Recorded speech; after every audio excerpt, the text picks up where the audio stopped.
Hi, everybody, and welcome to episode 99 of Circle of Fellows. It's almost an auspicious episode. I'm Shel Holtz. I am an IABC Fellow. I am Senior Director of Communications at Webcor, which is a commercial general contractor headquartered in San Francisco, and I'm coming to you from the San Francisco East Bay today, and I am joined by a group of my fellow fellows. I always love saying fellow fellows. And today, what we're going to do, this being December, is talk about some of the most interesting and important events and other goings on from the past 12 months. It's been a consequential year in communications on a number of levels, not just AI, although I'm sure we will talk about that too. Before we get started, I do want to give each of our panelists the opportunity to introduce themselves. So tell us who you are, where are you, and what do you do? Ned? Thanks, Shel. I'm Ned Lundquist. Thanks. Is my mic on there? Can you hear me, Shel? Yes. Okay. Thanks. I'm Ned Lundquist, IABC Fellow. I'm in Springfield, Virginia. I have my own company called Echo Bridge. Basically, I do content generation, outreach, and advocacy for my clients. I think of myself as a strategic communicator. I usually have this presumption that my clients already have a business strategy and a communication strategy, and I'm just helping with the tactics, but I'm always wrong about that, whether or not they really do have a strategy. I think maybe the Christmas gremlins have kicked in. Some things that that I've noticed over the past year that I'd be. I think Ned's having some connectivity issues, so we'll just move on over to Zora. Hi, Zora. G'day. It's Zora Artis from Melbourne in Australia. I have my own business based here and work globally. It's a business where I work with executive and senior leaders to help them get the best out of their people, brands, and organisations through strategic alignment and communications. And I'll hand over to next. And continuing on the clockwise path, Adrian, you're up. Excellent. And look, we've got the nice side of Melbourne, and then there's me in the same city. I'm Adrian Cropley, and I am the founder of the Centre for Strategic Communication Excellence and Long-Term IABC. What we do is we train and develop communication professionals, organizations in communication skills, working with my wonderful partner, Sia Papagiorgio, long-term IABC as well. Great to be with you all. Great to have you with us, Adrian. And John, you're up. All right. Hello, everyone. I'm John Clemons, ABC, APR, IABC Fellow. I am a PR and communications consultant based in Huntersville, North Carolina, and an adjunct professor at the University of North Carolina, Charlotte, and Loyola University in New Orleans. Outstanding. And looking forward to seeing you back in New Orleans one of these days. Yes. For some beer and oysters, right? Oh, yeah. Before we jump into the topics for today, I do want to let those of you who are watching live know that you are able to participate in this conversation. You're watching on YouTube Live, and if you enter a question or a comment or an observation, I'll see it. I'll be able to share it on the screen. I can even show you what that looks like, because here's Bill Spaniel saying, "Hi, Shel." It's how it'll look if you opt to participate, which always makes these more fun to hear your voice as part of these conversations. But as I say, it has been a consequential year. There has been a lot going on in communications. And let's start with one where I think, Adrian, you shared this, and it was a term that I hadn't heard before, the rise of the relationship landscape. I can take a wild guess at what that means, but I'll let you define it, and we'll chat about that. Excellent. Thanks for that, Shel.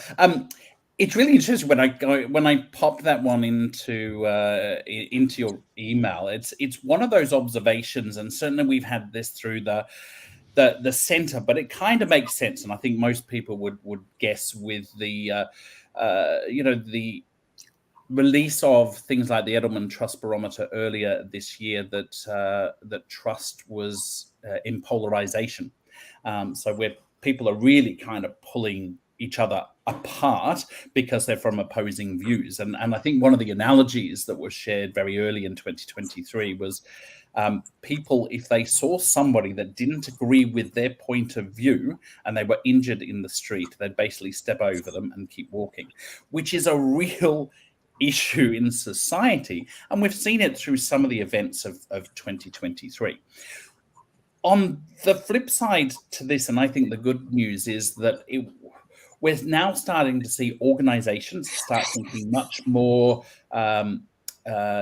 detailed around things like rebuilding relationships, and certainly through the leadership suite in organizations. So this is where we do most of our work, and certainly for me personally, when I'm coaching executives, it's all about how do we create these relationships within organizations, and how that then permeates into society as a whole. Because where people are losing that connection, I think truly what they're trying to do now is reconnect, and we're seeing business as the leader in being able to recreate some of these relationships. A lot of the skills that we're now building into a lot of the programs that we run in training and development is very much around that connectivity and rebuilding of relationships. And I've noticed a few people around the globe really starting to embrace this thing that we need to listen better. We need to have better conversations. We really need to rebuild people, because we've got this whole state of mental well-being that we really are trying to nurture in the people that we lead in organizations. And I tell you what, that would be a whole new topic, talking about mental health, certainly in our profession. So if we've got time, we can talk a little bit more about that. So Adrian, I had a question for you based on what you just explained to us. That would mean that communicators would have to partner with HR, or is HR on the side assisting? What is the role in HR in terms of what you just explained to us? And one of the things I think, John, is that HR should, I mean, traditionally we've always said that certainly internal comms and engagement partner with HR, and we're seeing the rise of that term of engagement, which seems like an old term we've been talking about for years, but people are now certainly in the internal comms space. There's kind of this little hybrid that we're starting to see in some of the organizations that is very much around that piece of building the relationship. So it's this partnership between HR and communication. But I think my opinion is that it's going to be driven very much from leadership within organizations. So communication professionals, I think, are going to play a pivotal role in helping the narrative around reconnection in organizations. Definitely. Okay. That makes perfect sense. Anybody else want to weigh in on that? I find the whole idea of relationships fascinating, and one of the reasons I find it fascinating is that we have to raise it as an issue at all, because in the term public relations, it's right there, and we seem to lose the idea of the fact that people who work in PR are responsible for helping to manage the relationships between the organization and its stakeholders. I mean, that's what it's all about.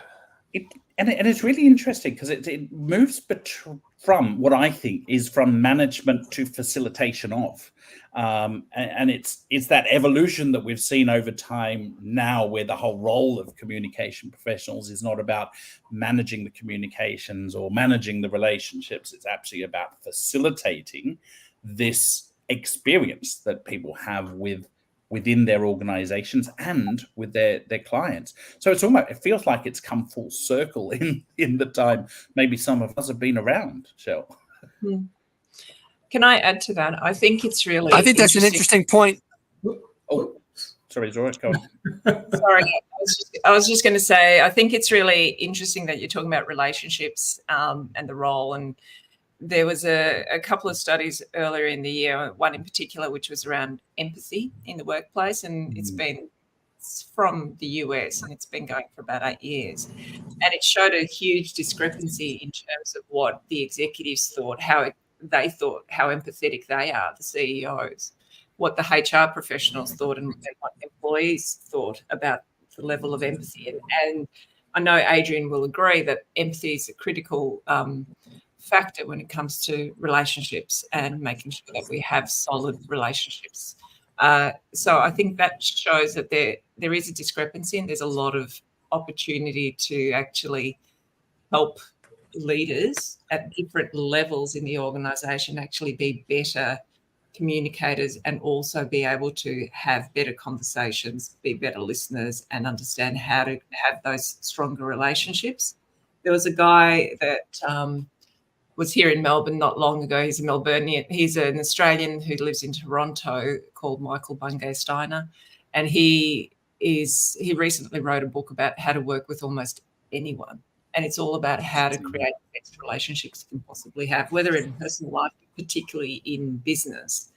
And there's a whole role for how do you have those conversations with people where you're quite frank in terms of what your expectations are, but also what their expectations are, and how you can help each other and support each other to have better relationships at work, so you can deliver on what you need to deliver in terms of your role. Mm-hmm.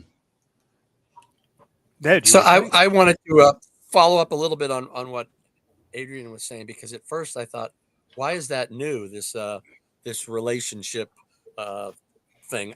But when I think about what's happened in the world in the last few years, particularly it's obvious in the US, but the trust of each other based on some kind of where we fall out on the spectrum or of this political polarity we're dealing with.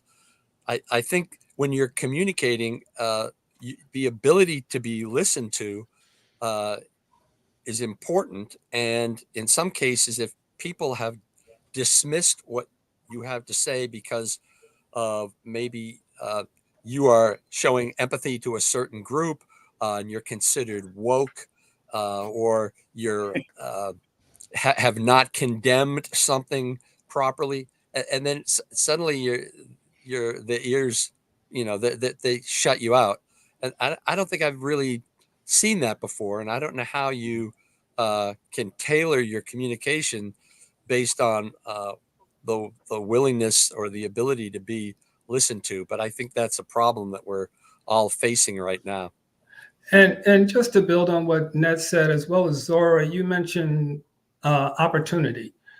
I think there's tremendous opportunity in American businesses, global businesses, for that connectivity. When we see that companies are calling employees back, this hybrid work situation, there needs to be some empathy and connectivity there. When we see DE&I being attacked in companies, particularly in America, there is some connectivity that needs to take place. That's always been there.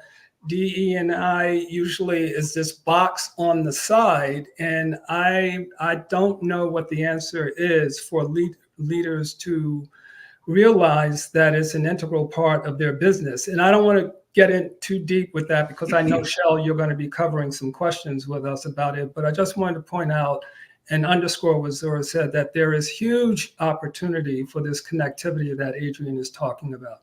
Mm. Yeah, I definitely want to get into DEI and ESG for that matter. But let's talk about the return to the office since that came up, and I also see that as directly related to the whole relationship issue, because relationships suffered to an extent, I think, back in 2020 and 2021 during the lockdown. Some companies opted to remain remote. Some companies that promised employees they could be remote have changed their minds. I have a friend whose company said, yeah, we're going to be remote from here on out. You go live wherever you want. So she moved to Hawaii. Then they said, we've changed our mind. If you're not back in the office by this date, you need to find a new job. So she's looking for a new job. But in these environments where it is hybrid, where some people are coming into the office and some people are remote and some people may be coming into the office 2 or 3 days a week, we're not accustomed to building relationships that way as employees. And I'm wondering what you think about the communicator's role and whether that has intensified over the last year in helping organizations build and maintain relationships between employees in this new environment. I might jump in with just a little bit of a thought that opened up so much, Shel, thinking about that topic. But there's the big T word that I think comes into play with organizations. It's called trust. And what we've seen, I think, is a big difference between the organizations that actually truly trust their employees and the way that they work versus the ones that say, oh, we need control, we need oversight, we need them to be around the office because of perceived things around relationship. Now, we kind of know there is a disconnection, but I tell you what, if I talk to any of my introverted friends, they absolutely loved COVID because they were working in the style that they really embraced. As an extrovert myself, that nobody would be able to tell that generally, I had found that I embraced that. I found that I was more productive in working in the home environment. But I think the disconnect is communication professionals play a really big role in the research element around this and informing organizations around how this is working for their employees. Because I have to say, some of the organizations, and it is very job specific, have not only embraced that hybrid working or remote working, but have tailored their culture to ensure that it is all about outcomes and delivery rather than time in the office, supervision, all of those things that contribute to what I call a bit more of control in organizations. That's my observation anyway. I think we're seeing a major shift in the Hasn't there been a lot of studies done about that? Sorry, Ned, I think you've got a bit of a lag. Lag. Just to let you know. Sorry, I was just going to say, I think we've seen a shift in the last year with the C-suite actually trying to go back to the way things used to be once upon a time, where they had more control over the ways of working in the workplace. Not everywhere, but you are seeing more of it. And as you mentioned, Shel, people, the organisation's changing their mind. But I think the most important thing that people have realised is it's flexibility that's important, and flexibility in how you do the work.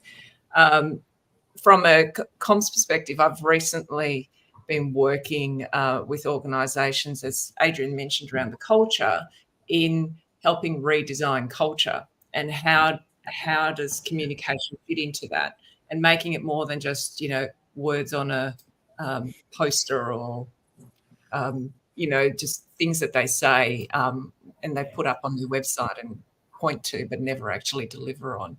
And what part of all that process has been facilitating sessions with various teams to work out what their social contract is. How are they going to best work together? What does that look like? Having them have the conversation so people actually understand the differences in how people prefer to work and how to get the best out of everyone, So they're able to bring them together, because you will have people who are remote, people who are hybrid, people who prefer to be in office, people who work on different hours, people who are neurodiverse, so have completely different, ways of working.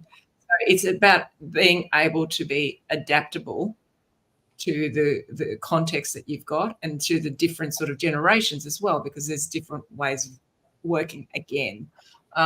So from the comms perspective, it's really it's not just about the messaging and putting the information out there. It's actually being much more engaged and involved in helping create the right sort of cultural environment, and much more essential to the culture and how organisations can work better together.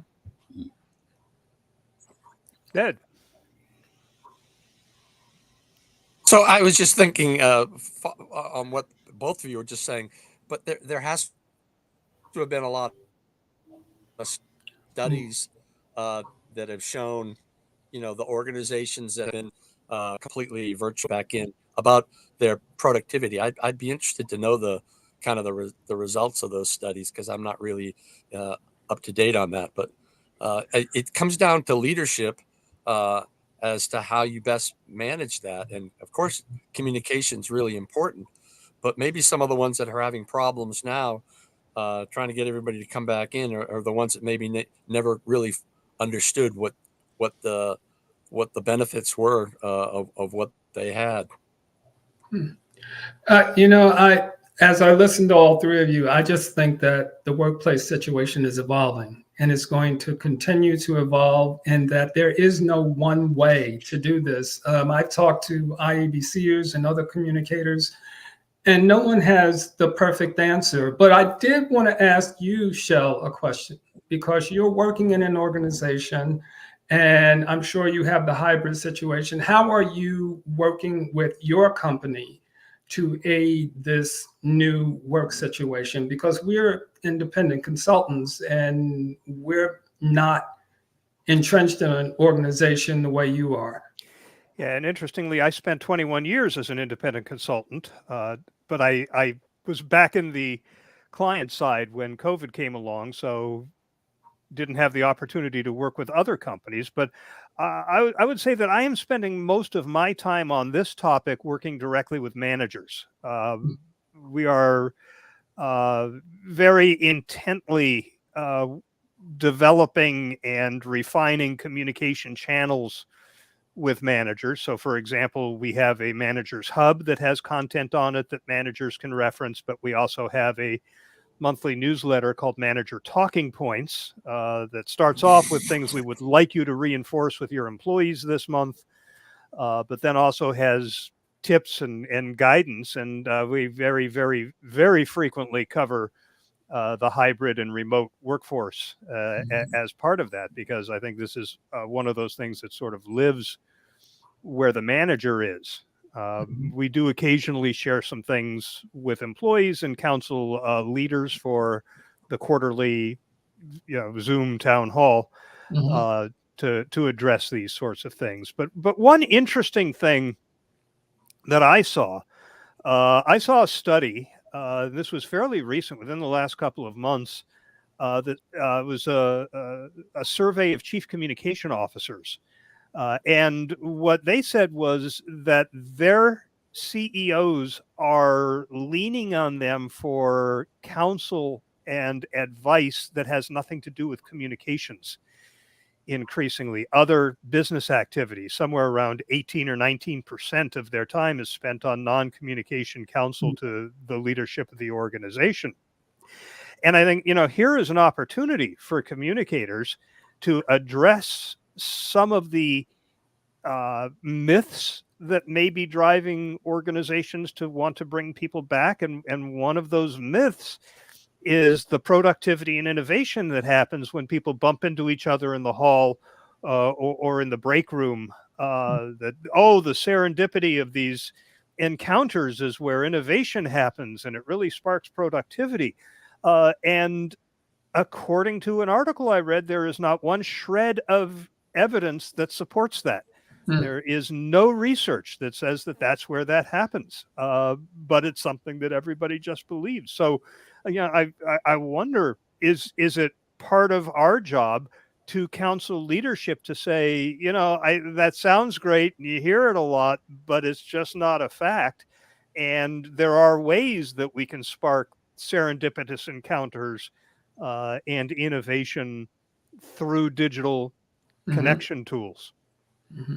It's interesting. I've seen a couple of organizations just recently. In fact, my partner works for an organization that is a superannuation fund here in Australia. And the way that they've embraced this hybrid working is all about the tasks that they do. So the various meetings and so on, some of it is absolutely online focused, and then there's other times where they need to get the team together to do some brainstorming, but they really looked at the places they go. Now, this might be unique to superannuation funds who have lots of money, is they do a lot of off-site kind of activity. So, he went up to one of the tropical islands here off the coast of Queensland for 3 days.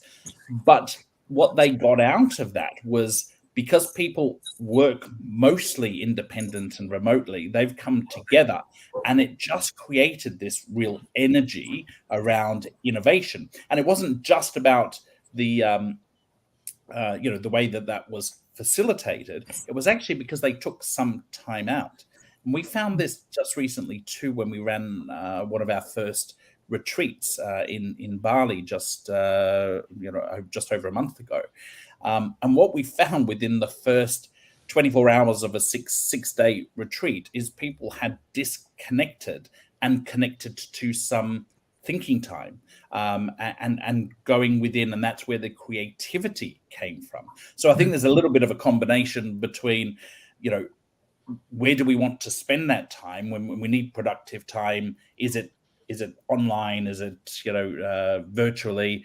And when we do need to be creative, is there another environment that we need to be in to do that? So I think there's a lot of thinking that's got to go into how we work as an organization. Oh, definitely. I think it's when you said there's no one size fits all, and that's true. I worked for 20 years in the creative industry, and when you're together, when you're sometimes just talking over, you might have a drink in hand or whatever it is. And this was agencies, so there were plenty of drinks. Some of the most amazing ideas come up just through conversation. And, you're focused on a particular area, but you're just having a conversation, and, the light bulb thing happens, and, you come up with a whole variety of different ways of thinking and doing and all that sort of stuff. So it does work beautifully in person.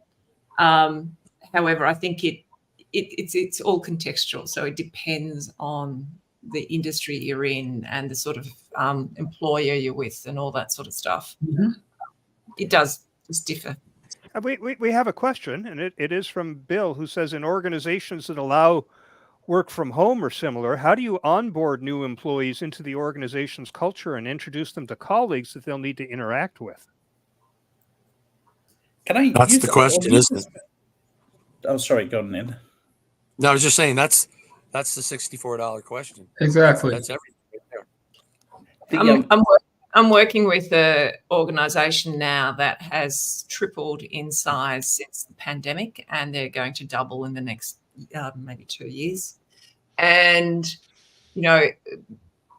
the first time people actually met in person was last year when I ran a values workshop.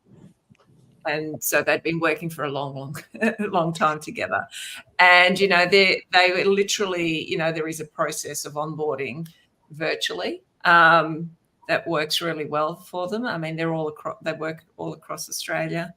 And, that's about having a really clear onboarding program. People that actually own it, they have put in place, they're putting in place a buddy system. So for newbies, when they start, they will have someone who will check in on them and just to make sure that they're connected, but that's not from their team, from another part of the business. So there's a whole variety of different ways. There are different platforms that are used for that process to make sure that people understand all the policies and processes and what the values and the behaviours are that are accepted and not accepted, all that sort of stuff. And just connecting people on their systems, the enablement piece. We always talk about engagement, but it's the enablement that's really important, and that's where all the various digital platforms and the processes come into play. And we have to make sure that they're really streamlined and the communication around those is quite clear. Zora, are there any metrics on the effectiveness of those approaches thus far? Still too early days at this particular place, but they have got a particular HR platform that's got metrics in it, so they've looked in a dashboard together. But I'm sure there would be. I'm sure there would be. I've got a specific example with a client that I work with. They're a tech organization, and they are completely remote. So people work in different states and overseas. They have, as Zora was talking about, they have this really great onboarding process. They're a tech company, and they do all sorts of things. And they also do the metrics of employees being connected. Interestingly enough, one of their philosophies is that at least, 4 times a year, they will always get together physically to do some team building and team bonding. So it's not specifically about meetings, but it's about bringing the team together. So they have a little bit of development, a little bit of work time. So they're all in the same space. The metrics have shown still that people need that face time, or that touch time, as I like to call it, because it's about people being together.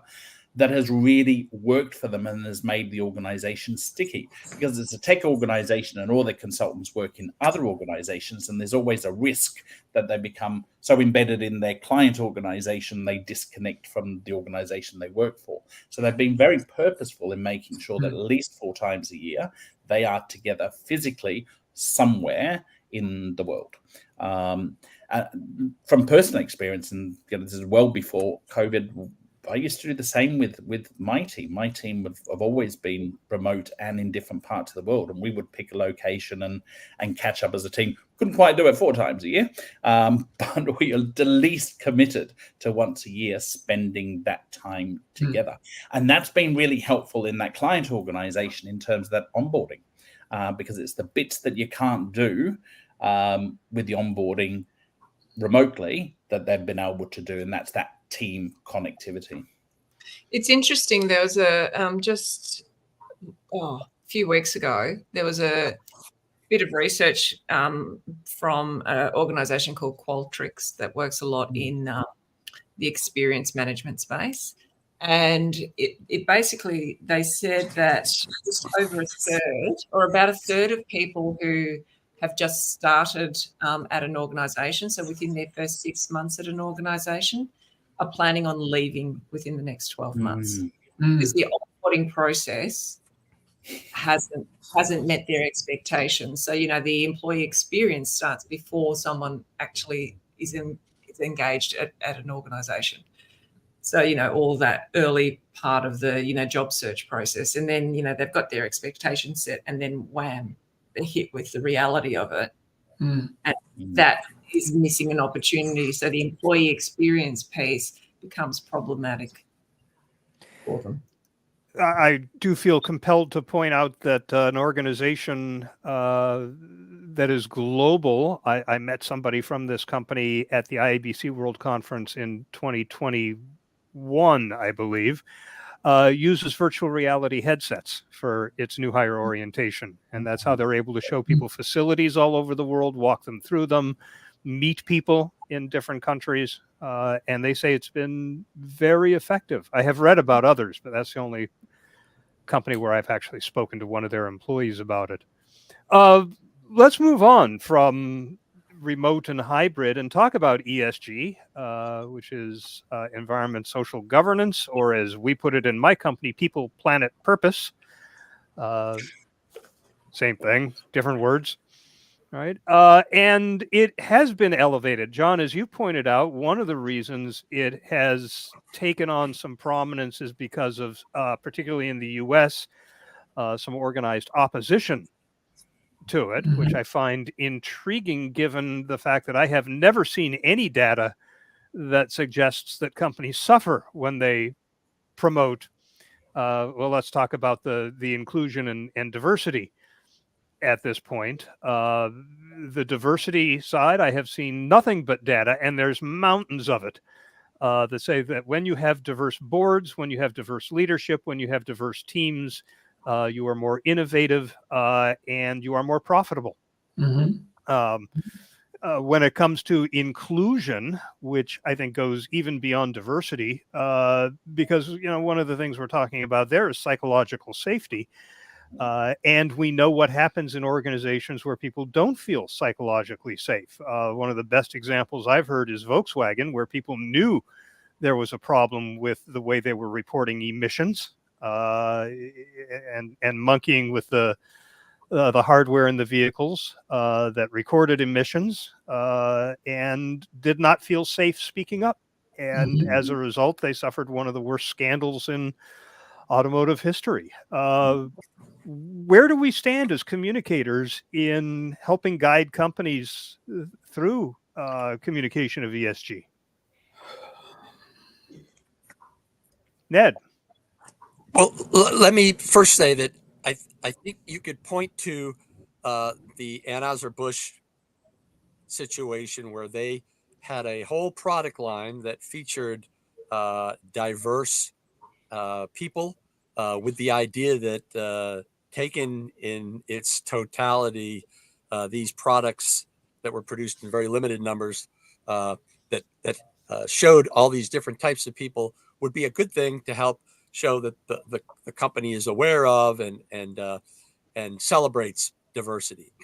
But because they had a trans athlete, the anti-woke crowd decided to boycott the product, Bud Light, and caused immense damage. So is that not relevant to what you were saying, Shel, about it has no downside? Yeah, I mean, boy, we could spend the entire hour just talking about the whole Budweiser issue and its very limited partnership with Dylan Mulvaney, who was the trans influencer. Right. They made one can and sent it to her, and she did I believe it was an Instagram post that led to a boycott that they are still suffering losses from to this day. They've, in fact, lost their position as the #1 beer brand in the U.S. over that. And I don't think that was an issue of inclusion or diversity, because Anheuser-Busch and InBev above it have a long history of supporting the LGBTQ plus community. I think this was a one-off that was done by somebody in marketing without contextualizing it or working with other people in the organization to make sure it fit with the other initiatives that they had going. And the other people in the organization were surprised by it. And when you talk about relationships, as we were at the outset, I think as communicators, we need to have relationships with the other people in the organization so that we're not running off and doing this stuff on our own, that we're doing this as part of a strategy that is company-wide, where it's not going to surprise anybody. And if there's any indication that it might cause a problem, it can be dealt with before it happens. There's I don't know if any of you listen to the Freakonomics podcast with Stephen Dubner. But he just did a wonderful 4-part series on how to succeed at failure. And one of the people he spoke with is a consultant who helps people envision what went wrong with an initiative or a project before it launches. He basically says you have a crystal ball. Your crystal ball is infallible. It is 6 months after your project has launched, and the crystal ball says that it failed. Why? And he has people write stuff down that hadn't occurred to them when they were all enthusiastic about getting the project up and running, which I think is a brilliant idea and should become part of the communications strategic planning process.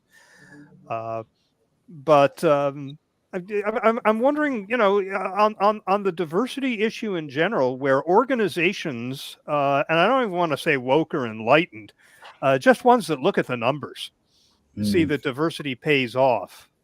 And yet they have critics in their communities, they have critics among their customer base, and probably among their employee base who are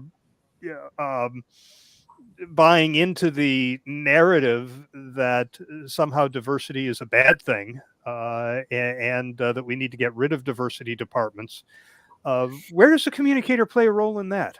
But where did that whole idea come from? You know, after the George Floyd murders in the United States, all of these companies were saying, we're going to hire X thousands of diverse people. We're going to change how we operate. We're going to make significant changes that reflect our wokeness about DE&I. And then a year later, USA Today looked at several of those companies making those claims of changing things, and they found that nothing was done. And now we see that DE&I is being attacked. It is one of the most puzzling things I've ever seen, where we expected change, no change has come. We're going further, we're regressing even further than where we were before. And I know the cycle of DE&I executives, a lot of them are only in those jobs for some 3 to 5 years, and then they leave and go on to another organization because they are not finding their employers being receptive to the changes they want to bring. And if the leadership is not supporting it, if it is not coming from the top, nothing is going to happen. I think it's interesting when you look at the changes of recent times.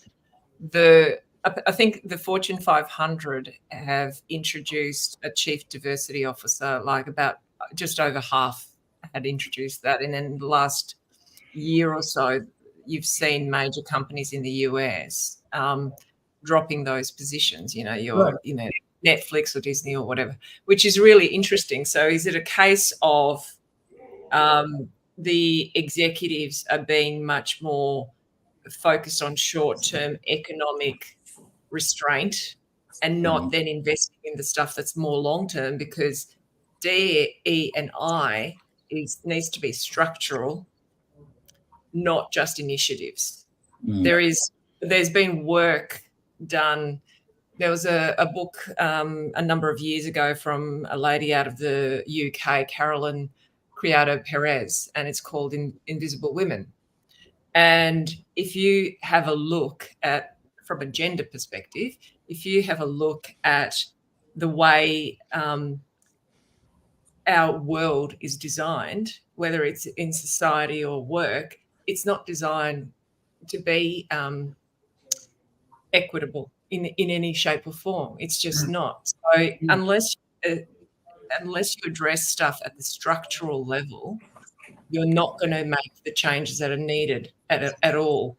And so if there is all this pressure from an economic perspective, cost cutting, all that sort of stuff, and the D&I piece feels harder and costs more money, maybe that's where they're coming. Because I'm not seeing it here. We're not seeing it in Australia or Asia Pacific, but it's happening in the US. And I wonder if that's around the polarization that you've got with, the Republican Democrat sort of perspectives. It's interesting, Zora, because you start tapping on the polarization, and as I'm sitting here thinking, and I'm listening to this conversation and going, it's going back to some of this ideology polarization, and I think there's when we look at, sometimes we get into the ridiculous, and I think society, we're here, and I hear from lots of people going, oh my God, that's just stupid. And so D&I gets attacked. So the whole diversity label gets attacked for these very micro issues, because when you've got a public that actually doesn't agree, and so you've got 90% of the public that actually doesn't agree with a stance that society is starting to take on X issue, does it start then attacking the whole of DE&I rather than going, let's embed this culturally into, say, an organization and what we actually stand for? Because one important thing I think you said there, Zora, is that it's not an event. It is actually about the whole culture of D&I in an organization. And so when we start creating these little events, it starts polarizing people because they may not agree with the stance or the opinion. And it's the same with ESG. It's kind of circling back to that conversation, is we're seeing organizations that are disconnected by having these statements of ESG. What do we stand for from the environment and social and how we govern that? But what we're starting to see is that it's very easily pulled apart by a general public that is kind of going, that actually, you say that, but you're not actually doing that. And that's a huge problem, because, the term, when we're talking about ESG, a lot of people don't actually even understand what the term means. They don't understand the language around it. However, they understand social issues. They understand sustainability and environmental issues. They understand those, but they don't understand ESG. Yet ESG is critical, and it's one of the most important things, that corporate affairs is tackling in our region, and I'm sure I wouldn't be surprised, Europe as well. And you look at it and you go, okay, so it's the language around it. And we did address this at the World Conference in New York when we were looking at climate change and what you need to do. And the whole lexicon around it makes things confusing. So we need to try and work as communicators, or communication professionals work at, how do we create some clarity and how do we simplify something that seems quite complex to people? Yet employees care, consumers care, they just don't necessarily know the language around it.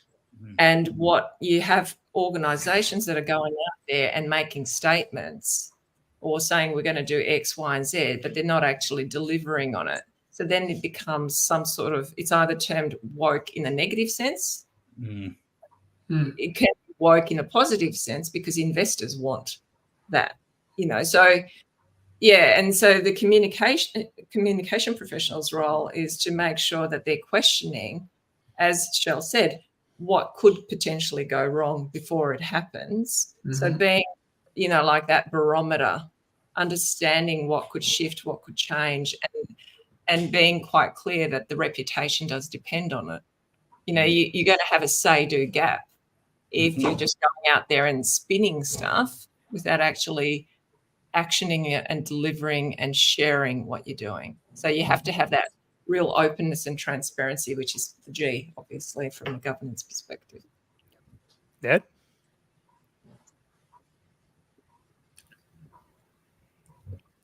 Ned, I thought so. I witnessed kind of a strange phenomenon. Can you hear me? Yes. Am I not getting through? No, we hear you. Here? Okay, I'm gonna assume you can hear me. I was writing about United Airlines and their support for veterans who work for the airline, and they have a business resource group, U4V, United for Veterans, and a lot of people found that very. They like that because it showed that the airline support source groups that are focused on Latina, the Latinx community, or African Americans, or LGBTQ plus, and suddenly they look at that whole thing as being woke. So it's almost a can't win situation, at least certainly with some people who, again, that polarization at work that makes it very difficult to try to do the right thing for everybody, when not everybody supports everybody else's viewpoints. Well, Ned, on that word woke, you've used it a few times. I think the meaning of the word woke has changed from what it started out to be. It was something perceived as positive, being aware of what's happening in your environment or in your social circle, being aware of issues. But now it seems it's turned negative. And I think politics or politicians have played with it in such a way that it is now negative. So every time I hear somebody say woke, I have to think about what are they really talking about, because the meaning has shifted dramatically.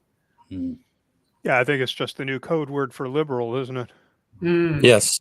It's this whole thing about tagging things, isn't it? I remember being at a forum some years ago, in fact, at the Catholic Church for the LGBTQI plus community. And there was some statements around why don't people understand us and things like that. And I kind of stood up and I said, because we have a title of LGBTQI plus, and we'll keep adding to that title every time there is a variation to it. And people disconnect because they don't understand it. So I do you don't get it, you don't understand it. What do you do? I do have to brag just a little in our organization on the DEI side. We have a strategic plan. We have a board member who is responsible for ESG in general.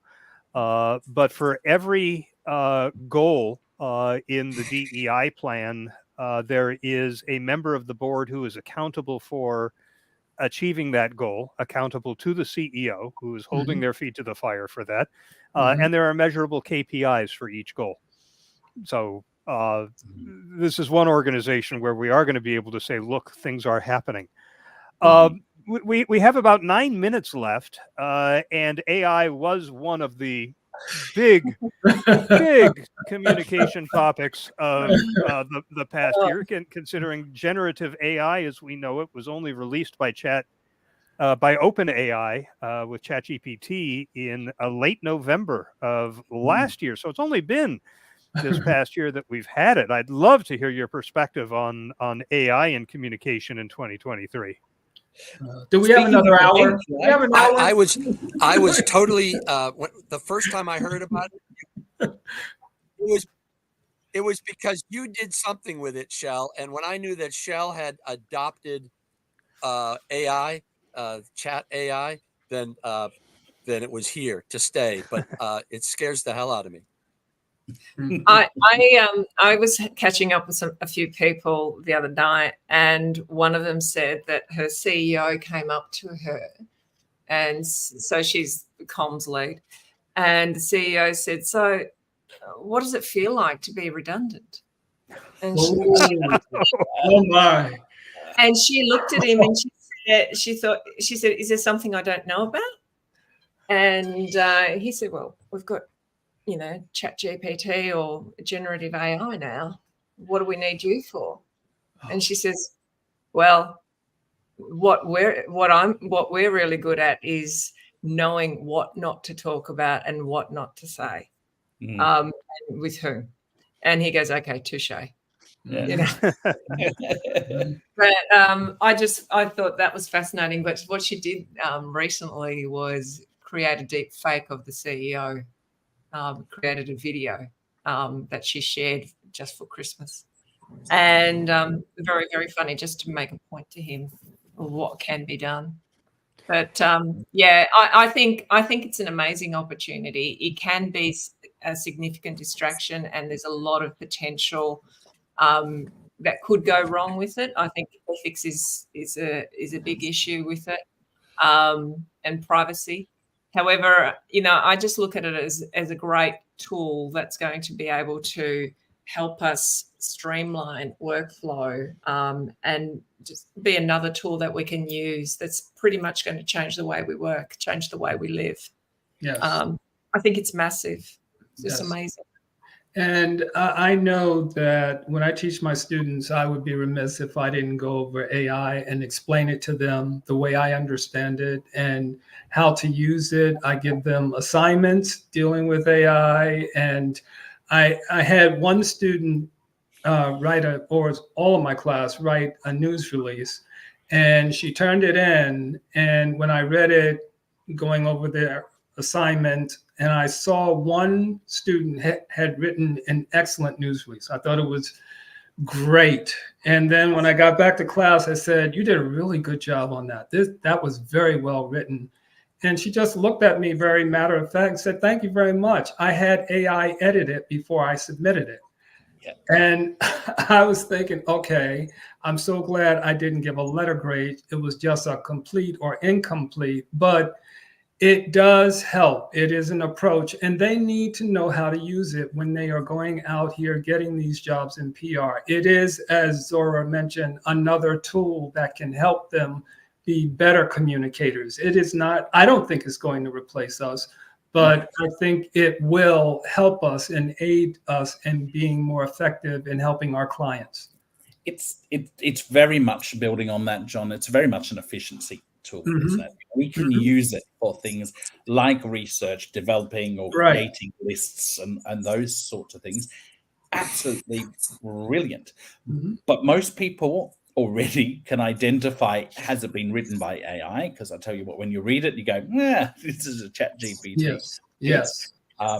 We run a monthly forum at the Center on AI, and it's a safe space for communication professionals to explore AI and share the things that they're doing and how they are using AI. And we have a lot of looking at the different tools and so on that is being used. But the thing that has been a big theme over this last few months has been the fact that it's a great efficiency tool, but there's no way known it can replace the human aspect of writing and connecting with the audience, but absolutely use it as that efficiency tool. One of the things that I found with AI, certainly in the early piece, and Shel, you said, it was November last year that it first came onto the scene, and boy, has it changed the landscape in 2023. But there's two things I think that are important. And first, let me give you an example of, I started writing courses for government last year in September. By time I got to March of this year, I was already including AI as a part of that learning, because it was, okay, I'm teaching you how to write, but I also need to teach you how to use AI to actually make your writing more efficient. So that editing piece, I think, you have to include it. You had to include it. You would have missed something entirely if you didn't. Yeah. And there's the thing that I think we're going to be dealing with in the future, though, is absolutely the way we use AI and the ethics around it and the use of AI. And I know the PRSA have already looked at release guidelines. Yes, they have. Profession. And the Global Alliance, I know Bonnie Cavo, who's past our IABC chair, is leading an initiative with the Global Alliance at the moment to develop it. We're doing it in the center. So everyone now is looking at those guidelines around AI, because like social media, we've got to get ahead of the curve to ensure there is at least some responsible use of AI. Absolutely. And the mantra that I share with my students is, be curious but cautious. The bottom line. Good mantra. Yeah, one of my concerns, and I am a big advocate, I use it every single day, and personally I find writing to be the least interesting thing that you can use it for in communications. But I did moderate a panel at the IABC World Conference this year on AI, where I think it was Martin Waxman who said, its writing is just good enough. It's not great, but if you think about it, a lot of the writing that is required of people in PR and internal communications just has to be good enough. It's not everything we produce needs to be a Gold Quill Award quality piece Right. of work.